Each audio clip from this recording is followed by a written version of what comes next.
మీరంతా బాగుండరా? ఈరోజు మనము మునగచారు చేసుకున్నాం రండి. మునగాకుతోన మునగాకు కేసే ఐటమ్స్ ఇవన్నీ చూడండి. పుదీనా అదే మునగాకు, చింతపండు, బెల్లము, ఉప్పు, కారం అన్నీ ఉన్నాయి. చేద్దాం, ఎట్లా చేయాలో చూపిస్తాను మీకు. 2 చెంబులు నీళ్ళు వేసుకున్నాము. ఇది మునగచారుకి ఫస్ట్ ఉత్త నీళ్ళు వేసి ఎసురు పెట్టుకుందాం. మునగచారుకి 2 చెంబులు, దీంతో 2 చెంబులు వేసుకున్నాము. ఇప్పుడు స్టవ్ వెలిగించుకున్నాము. దీంట్లోకి కారం వేసుకున్నాము. ఒక 5 చెంచాలు కారం వేసుకున్నాము. 5 తగినంత కారం. ఉప్పు 1.5 చెంచా ఉప్పు, మనకి ఇంట్లో ఎంతమంది ఉంటే అంత చారు చేసుకోవచ్చు. పసుపు, జీలకర్ర పొడి, కొంచెం మిరియాల పొడి. తొట్టు లోపల చింతపండు పిసికి పెడదాం. ఒక పిడికడంతా చింతపండు నానబెట్టుకుందాం. ఇప్పుడు చారు బాగా ఉడుకుతుంది కదా,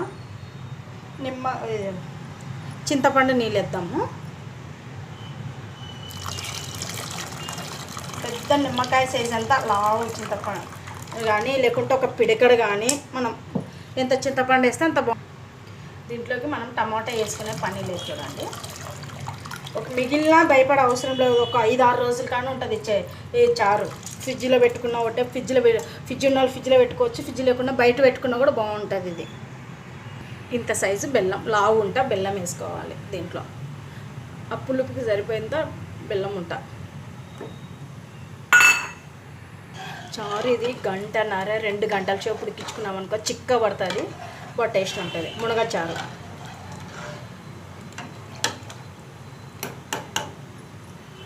బాగా ఉడికింది కదా, మునగాకు పెట్టుకుందాం దీంట్లోకి. పచ్చిది మునగాకు. ఏమి నూనెలో ఏం చేయ అవసరం లేదు చూడండి, ఇట్లనే పెట్టేయాలి. బాగా ఉడికించుకోవాలి మునగాకు. ఇది మునగాకు ఎవరైనా తినొచ్చు. ఇది షుగర్ పేషెంట్లు కానీ, థైరాయిడ్ వాళ్ళకి కానీ ఎవరికైనా పనిచేస్తుంది. ఇది బాగా ఉడికించుకోవాలి. దీంట్లో ఇంగు ఉంటే కూడా ఇంగు వేసుకోవచ్చు. మన ఇంట్లో ఇప్పుడు లేదు ప్రస్తుతానికైతే. ఇప్పుడు ఏ ఉన్నాయో అవి వేస్తున్నాం. ఇది పాతకాలం వంట. ఇది మునగచారు, మునగ కూర బాగుంటుంది అన్నమాట. దీంట్లో మునక్కాయలు ఉన్నా కూడా వేసుకోవచ్చు, బాగుంటుంది దీంట్లో. చూడండి ఎట్లా ఉడుకుతుందో మునగాకుతో. చూడండి ఎట్లా ఉడికించుకోవాలి బాగా. మునగ రసం ఎంత బాగా ఉడికితే అంత బాగుంటుంది. తాలింపుకి వేసుకునేది దినుసులు చెప్తాను. ఉల్లిగడ్డ, కరివేపాకు, ఒట్టిమిర్చి, ధనియాలు, మెంతులు, జీలకర్ర పొడి, ఆవాలు, గుండ్లు, మునప గుండ్లు, ఇవన్నీ తాలింపు వేసుకుందాం చారులోకి. మునగ చారులోకి ఇవన్నీ తాలింపు. చారు ఉడికింది, చారు బంద్ చేసేసుకుందాము. బాగా గంట సేపు ఉడికించుకోవాలన్నమాట. చారు ఆఫ్ చేసేసి ఇప్పుడు తాలింపు పెట్టుకుందాం. మనం ఆయిల్ వేసుకుందాము. కొంచెం నూనె ఎక్కువ పడుతుంది చూడండి చారులోకి. ఇప్పుడు ఉల్లిగడ్డలు వేసుకున్నాము. మనం ఉల్లిగడ్డ బాగా ఎర్రగా అయినిచ్చి ధనియాలు వేద్దాం. ఒక గుప్పెడంతా ధనియాలు వేసేద్దాము. దీంట్లో బాగా వేద్దాం ఆయిల్లోనే. ఉద్దిపప్పు గుప్పెడు, ఉద్దిపాయలు ఉన్నా పర్లేదు, గుండ్లు ఉన్నా పర్లేదు, ఏవి ఉన్నా పర్లేదు మనకు.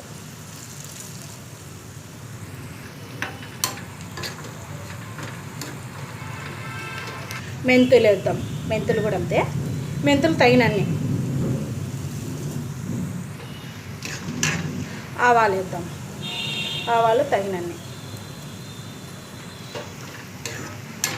ఇప్పుడు జీలకర్ర తగినంత.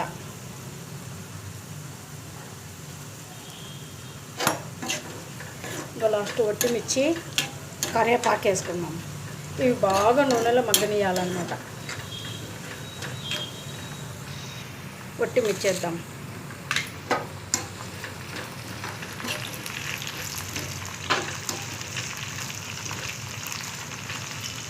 ఎత్తలేదు వీడియో చేస్తున్నా అక్కడ. ఇప్పుడు కరివేపాకు వేసుకున్నాము. ఇది బాగా తర్వాత ఎర్రగా వేయించి చారులు ఎక్కేసుకున్నాము. ఇది తర్వాతే మెయిన్ దీనికి ఇది మునగ చారుకి తాలింపే ముఖ్యం అన్నమాట. దీన్ని ఎంత బాగా వేసుకుంటే అంత అన్నమాట తాలింపుకి. ఇంకా కొంచెం ఎర్రగా వేయిస్తాం. కొంచెం ఉల్లిగడ్డలు ఒక 2-3 పడతాయి చూడండి తాలింపుకి. దీంట్లోకి ఇంకేం ఎల్లిపాయ టమోటా దాంట్లోకి వేసే అవసరం లేదనమాట. ఇవే తాలింపు దాంట్లోకి వచ్చేసి. మునగచారు నచ్చినట్లయితే ఒక లైక్ వేసుకొని సబ్స్క్రైబ్ చేసుకోండి. ఛానల్ ఫాలో కాండి అబ్బా, షేర్ చేయండి. ఇప్పుడు తాలింపు అయింది, చారులో తర్వాత పెట్టేద్దాము.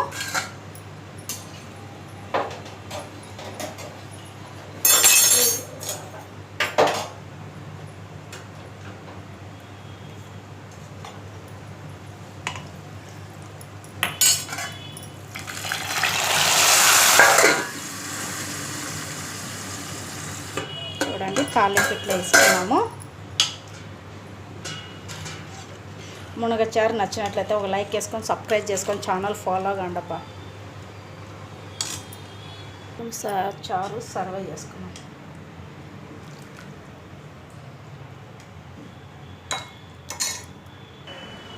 వేడి వేడి మునగచారు రెడీ. నచ్చితే మీరు ఒకసారి ట్రై చేసి కామెంట్స్ పెట్టండి. ఉంటాం. వేడి వేడి మునగచారు రెడీ అయింది.